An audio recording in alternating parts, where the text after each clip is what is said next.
നമുക്കറിയാം ഇപ്പം കേരളത്തിൽ വൻ ചർച്ചയായിട്ട് നടന്നുകൊണ്ടിരിക്കുന്ന ഒരു വിഷയം എന്ന് പറയുന്നത് കഴിഞ്ഞ ക്രിസ്മസ് എക്സാമിൻ്റെ 10th ഇംഗ്ലീഷും +1 മാത്തമാറ്റിക്സിൻ്റെ ക്വസ്റ്റ്യൻസും ലീക്കായി MS സൊല്യൂഷൻ എന്ന് പറയുന്ന ചാനലിലൂടെ അതിൽ നേരത്തെ തന്നെ ക്വസ്റ്റ്യൻസ് എല്ലാം പ്രെഡിക്റ്റ് ചെയ്തു, ഹാക്ക് ചെയ്തു, അല്ലെ ആ ക്വസ്റ്റ്യൻസ് തന്നെയാണ് എക്സാമിന് വന്നത് എന്നുള്ളത്. അതിൽ എൻ്റെ ഒരു അഭിപ്രായം എനിക്ക് പറയാൻ ആഗ്രഹമുണ്ട്, അതുകൊണ്ട് മാത്രം ഞാൻ പറയുകയാണ്.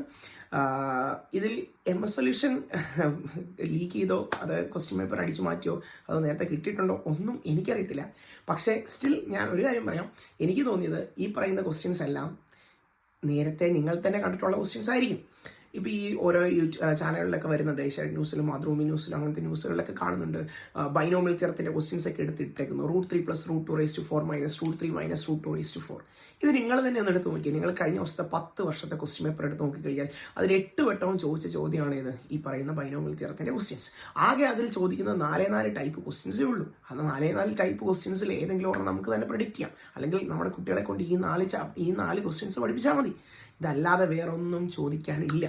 അതേപോലെ തന്നെ അവർ പറയുന്ന വേറൊരിതാണ് ട്രിഗ്നോമെട്രിയിലെ sin 15 cos 15 എന്ന് പറയുന്ന ക്വസ്റ്റ്യൻസ്. അതും എല്ലാ വർഷവും ഉള്ളതല്ലേ. sin 15 cos 15 tan 15 ഇതില്ലാത്ത ഒരു ക്വസ്റ്റ്യൻ പേപ്പർ നിങ്ങൾ കാണിച്ചു തരാമോ?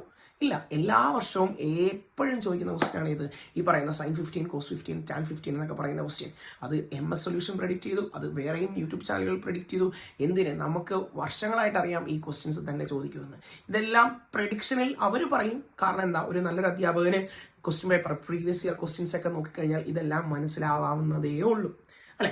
ഇനി ബാക്കിയുള്ള, ഞാൻ വേണമെങ്കിൽ എൻ്റെ ചാനലിൽ തന്നെ 3 വർഷത്തിന് മുമ്പിട്ട ഒരു ക്വസ്റ്റ്യൻസ് ഉണ്ട്, അല്ലെ? ആ 3 വർഷത്തെ, അതായത് നമ്മുടെ സീക്വൻസ് ആൻഡ് സീരീസ് എന്ന് പറയുന്ന, അതിൽ ജോമെട്രിക് പ്രോഗ്രഷൻ എന്ന് പറയുന്ന ഒരു പോർഷൻ, അതിൽ ഞാൻ 3 വർഷം മുമ്പ് ഇട്ട ക്വസ്റ്റ്യൻ ആണ്. അതിൽ ആകെ ഞാൻ ചെയ്തേക്കുന്ന 10 ക്വസ്റ്റ്യൻ, അതിൽ 4 എണ്ണോ ഈ വർഷത്തെ എക്സാമിന് വന്നായിരുന്നു. 4 എണ്ണോ ഈ വർഷത്തെ എക്സാമിന് വന്നു. ഞാൻ 3 വർഷം മുമ്പ് ഈ നടക്കുന്ന ക്രിസ്മസ് എക്സാമിന്റെ ക്വസ്റ്റ്യൻ പ്രെഡിക്റ്റ് ആയെന്ന് അങ്ങനെയാണെങ്കിൽ പറയാൻ പറ്റുമല്ലോ, അല്ലെ? ഇതൊന്നും ആരുടെയും കഴിവല്ല, ഇതൊക്കെ നമ്മുടെ സിസ്റ്റത്തിന്റെ പോരായ്മയാണ്. അതായത് എല്ലാ വർഷവും നമുക്ക് വരുന്ന ക്വസ്റ്റ്യൻസ്, +1 മാത്സ് ആണെങ്കിലും, +1 ഫിസിക്സ് ആണെങ്കിലും, കെമിസ്ട്രി ആണെങ്കിലും, +2 ആണെങ്കിലും, ഏതെന്തെടുത്ത് നോക്കിയാലും 10th ഒരു നല്ലൊരു അധ്യാപകന് നമുക്ക് ഊഹിക്കാൻ പറ്റും ഏത് ക്വസ്റ്റ്യൻ ആണ് വരാൻ പോകുന്നത്, അല്ലെ? ആ ഒരൊറ്റ കാരണം മതി നമുക്ക് എന്ത് ചെയ്യാൻ, ക്വസ്റ്റ്യൻസ് പ്രെഡിക്റ്റ് ചെയ്യാനായിട്ട്. അല്ലാതെ ഇത് ഓരോ അധ്യാപകന്റെ കഴിവല്ല, മറിച്ച് സിസ്റ്റത്തിന്റെ പോരായ്മയായിട്ടാണ് എനിക്ക് തോന്നുന്നത്. എല്ലാ വർഷവും ക്വസ്റ്റ്യൻസ് ഇടുന്നത് അതേ ക്വസ്റ്റ്യൻ തന്നെ, പഴയ ക്വസ്റ്റ്യൻസ് തന്നെ പിന്നെയും എന്ത് ചെയ്തുകൊണ്ടിരിക്കുകയാണ്, എടുത്ത് റിപ്പീറ്റ് ചെയ്തിട്ടുകൊണ്ടിരിക്കുക.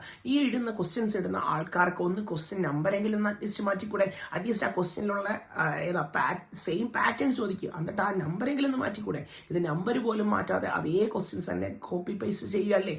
അതുകൊണ്ട് തന്നെ നമുക്ക്, അതായത് ക്വസ്റ്റ്യൻ പഠിപ്പിക്കുന്ന ഒരു അധ്യാപകന് ഈസി ആയിട്ട് പ്രെഡിക്റ്റ് ചെയ്യാൻ പറ്റും. ഈ ക്വസ്റ്റ്യൻ വരും. ഇത് കാണുന്ന മക്കൾക്കോ, സാറ് പറഞ്ഞത് തന്നെ വന്നു, ഇത് സാറിന്റെ കഴിവോ ഒന്നുമല്ല, ഇതെല്ലാം സിസ്റ്റത്തിന്റെ പോരായ്മയാണ്. എല്ലാ വർഷവും സെയിം ക്വസ്റ്റ്യൻസ് തന്നെ ഇടുന്നു. എനിക്കറിയത്തില്ല ഇനി MS ക്വസ്റ്റ്യൻസ് ലീക്കാക്കിയോ ഇല്ലെന്നൊന്നും എനിക്കറിയത്തില്ല. പക്ഷേ ഞാൻ പറയുന്നു, ഇതെല്ലാം പ്രീവിയസ് ഇയറിൽ ചോദിച്ചിട്ടുള്ള ക്വസ്റ്റ്യൻസ് തന്നെയാണ്. വേറെ ഒരു ക്വസ്റ്റ്യൻസും അല്ല ഈ കാണുന്നത്. എല്ലാ ക്വസ്റ്റ്യൻസും, സീക്വൻസ് ആൻഡ് സീരീസിലെ ക്വസ്റ്റ്യൻസ്, അല്ലെ? ആകെ 10 ക്വസ്റ്റ്യൻസ് എല്ലാ ചാപ്റ്ററിൽ നിന്ന് നമുക്ക് പഠിപ്പിച്ചുകൊണ്ട് പോയാൽ തന്നെ പിള്ളേരെ കൊണ്ട് ഫുള്ള് മേടിപ്പിക്കാൻ പറ്റും. അതൊക്കെയാണ് ഇപ്പോഴത്തെ അവസ്ഥ. അല്ലാതെ ക്വസ്റ്റ്യൻ പേപ്പർ ചോർന്നതായിട്ട് എനിക്ക് തോന്നുന്നില്ല. ചിലപ്പോൾ ആവാം, പക്ഷേ still I M telling you guys that these questions are only just previous year questions. They didn't even change the question number also. ഒരു ജസ്റ്റ് നമ്പർ പോലും മാറ്റാതെ അതേപോലെയാണ് ഇട്ടിരിക്കുന്നത്. സോ എനിക്ക് പറയാനുള്ളത്, ഇത് ആദ്യം ടീച്ചർമാരെ പറയാതെ ആദ്യം നിങ്ങൾ സിസ്റ്റം മാറ്റുക, അതായത് ക്വസ്റ്റ്യൻസ് അപ്ഡേറ്റ് ചെയ്യുക, സെയിം ക്വസ്റ്റ്യൻസ് തന്നെ റിപ്പീറ്റ് അടിക്കാതിരിക്കുക. അങ്ങനെയാണെങ്കിൽ കൂടുതൽ ക്വസ്റ്റ്യൻസ് ചോർച്ച എന്നുള്ള ഒരു പേര് തന്നെ നമുക്ക് ഒഴിവാക്കാനായിട്ട് കാക്കാം.